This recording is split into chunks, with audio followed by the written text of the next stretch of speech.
આજે આપણે બનાવે છે બકાલાનું ભરેલું ગોશની અંદર. તો ચાલો આપણે શરૂ કરીએ. બહુ આસાન ડિશ છે પણ એકચ્યુઅલી બહુ જ સ્વાદિષ્ટ અને દેખાવામાં પણ બહુ જ ચમકદાર રેસીપી છે આ. તો ચાલો શરૂ કરીએ. આમાં આપણને ખપશે થોડુંક તેલ ખપશે, લગભગ 2 ચમચા જેટલું તેલ ખપશે આપણને આપણું ગોશ તળવા માટે.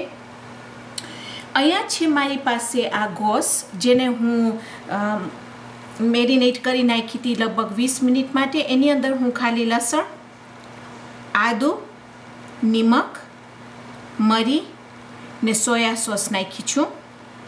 તો શું ટીવી માટે આપણને એટલી બધી વાર ના લાગે બનાવવા માટે.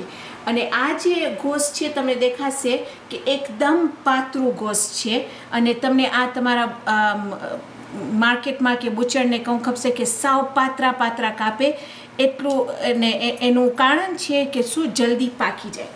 હવે આ જે વસ્તુ છે તમે કોઈ પણ વસ્તુ એની અંદર તમે નાખી શકો છો. આજે હું નાખું છું એમાં આપણે નાખશું એસ્પેરેગસ, ને મને એમાં ગુજરાતીમાં એનું નામ નથી ખબર, તો હું તમને બતાવીશ. આવું લાગે છે એને કે છે અમેરિકામાં એને કે છે એસ્પેરેગસ.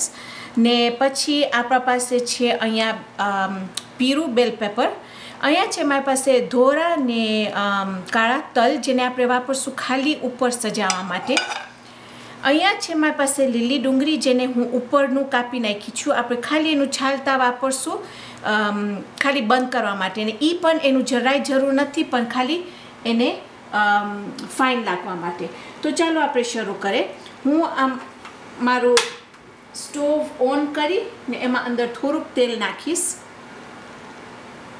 એટલું બધુંની જરૂર નથી, કારણ કે આપણા ગોશમાંથી પાણી છૂટશે. તો આપણે આવી રીતે આમ એક ફાઇન પીસ લેશું. એને જરાક આમ સ્ટ્રેચ કરશું. એની અંદર આપણે નાખશું એક એસ્પેરેગસ ને બેલ પેપર અને આપણી ડુંગળી, કે પછી એને આપણે અવિતામ રેપ કરી નાખશું. હવે જો તમને ખપતું હોય તો આપણે આના સાથે અવિતામ ચાક મોટું પીસ ખપશે.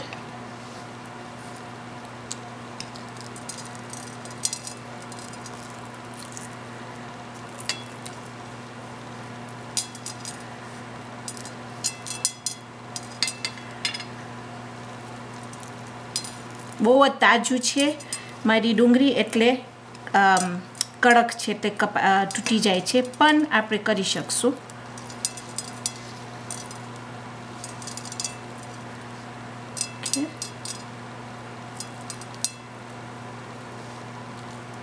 ઓકે, તો ચાલો અવિતામ.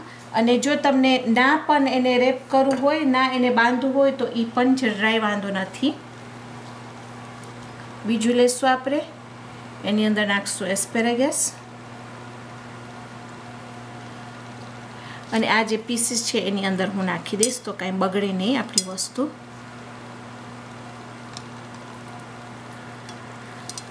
અને એને જરાક આપણે ટાઈટ રોલ કરશું.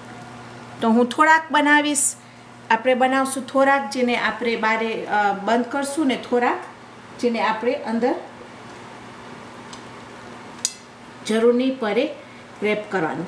હવે આની મારી પાસે એક અંગ્રેજીમાં પણ વિડીયો છે, જેનામાં હું બટેટા ને એમાં મશરૂમ્સ નાખું છું.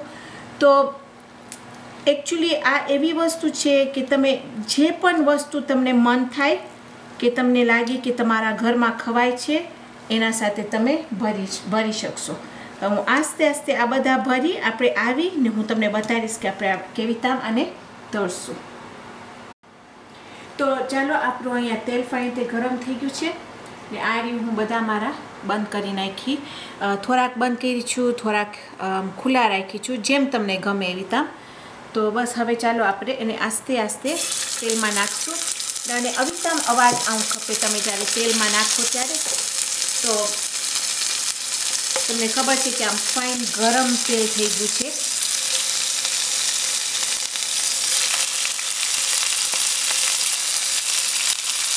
નાખીશું.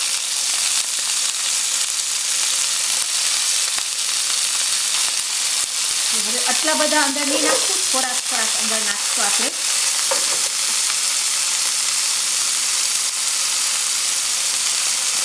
અને પછી આપણે એને ઢાંકી નાખશું. એક વખત આપણે આપણું આ ગોસ ઢાંકી નાખશું, કારણ કે આપણને ખબર છે કે પોતાના સ્ટીમથી ગોસ સાવ પાકી જાય અને આપણા જે આપણે નાખ્યા છે અંદર બકાલા એ પણ ફાઇન રીતે પાકી જાય. તો આપણે ચૂલા ઉપર રાખશું લગભગ 3 થી 4 મિનિટ. આવીને પછી આપણે પાછું ઉથલાવશું એને અને પછી આપણે એનું થોડુંક સોસ બનાવશું. હવે સોસ માટે હું આ ચીલી સોસ વાપરું છું. તમે એકે પણ ચીલી સોસ વાપરી શકો છો.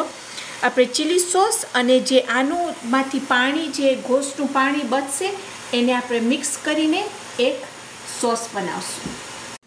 તો જો અહીંયા આપણું 5 મિનિટ હું રાખી લગભગ.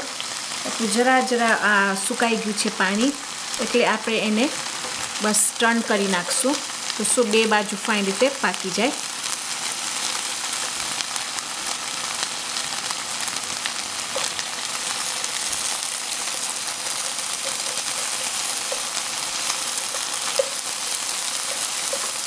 આપણે ખાલી જરાક એને બ્રાઉન થવા દઈશું.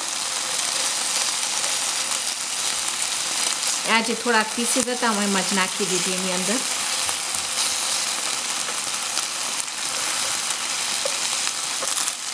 સુગંધ તો એકદમ મસ્ત આવે છે. ઓકે,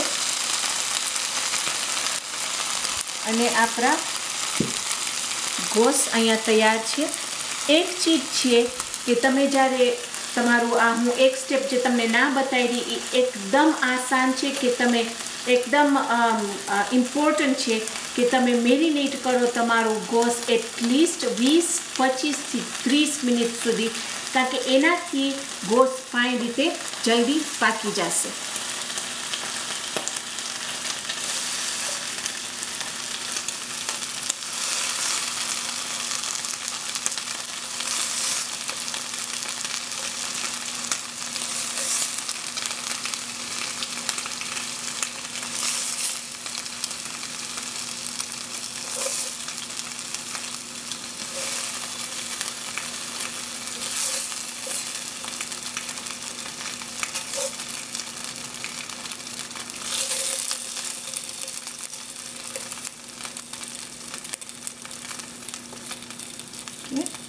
હવે આની અંદર આપણે થોડુંક પાણી નાખશું.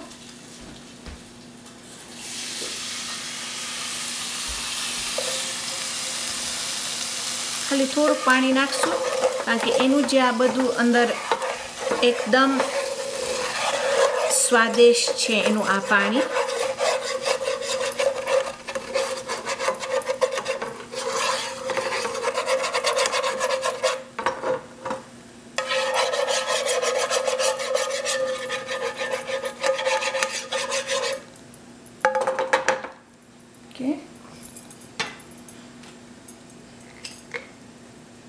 પછી આપણે નાખી દઈશું આપણું ચીલી સોસ આની અંદર.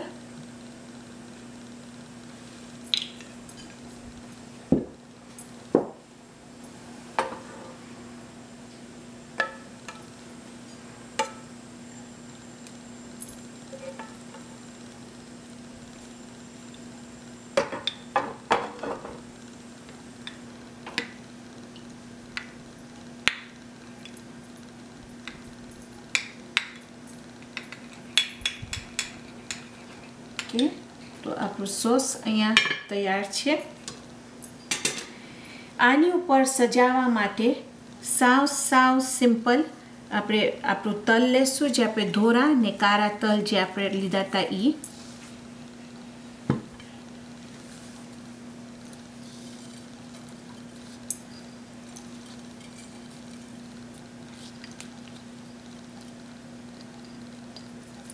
ને થોડીક જે ડુંગળી મારી બચી હતી એને હું કાપી નાખી છું સાવ નાના પીસીસમાં.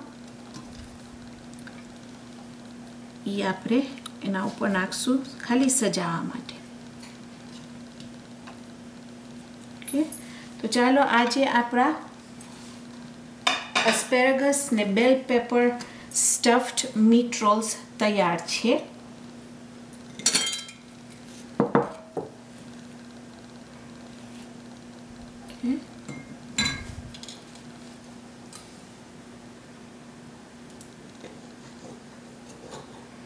ગોસ એકદમ ફાઇન પાકી ગયું છે. એસ્પેરેગસ ફાઇન સાવ પોચું છે. થોડુંક સોસ,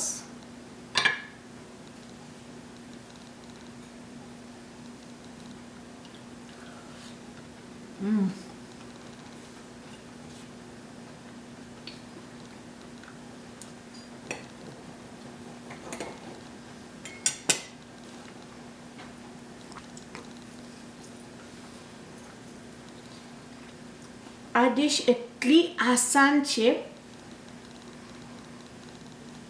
પણ એટલી જ સ્વાદમાં એટલી ફાઇન લાગે છે.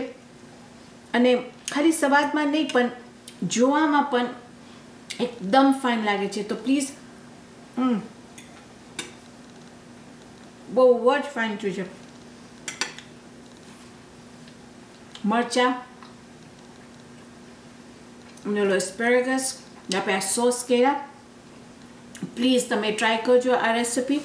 આ ડિશ એવી છે કે મારે રમઝાન પણ બહુ જ ફાઇન લાગે. તો આજે આપણે બનાવ્યા આપણી ડિશ. તમારો લાખ શુક્રિયા કે તમે મારી સાથે તમારો વખત દો છો તમને મારી એક નાની કિચનમાં રાંધવા માટે. તો ઇન્શાલ્લાહ તમે મને આવતી વખતે મળજો. આપણે આવતી વખત એક જબરદસ્ત ડિશ બનાવશું. ત્યાર સુધી ખુદા હાફિઝ.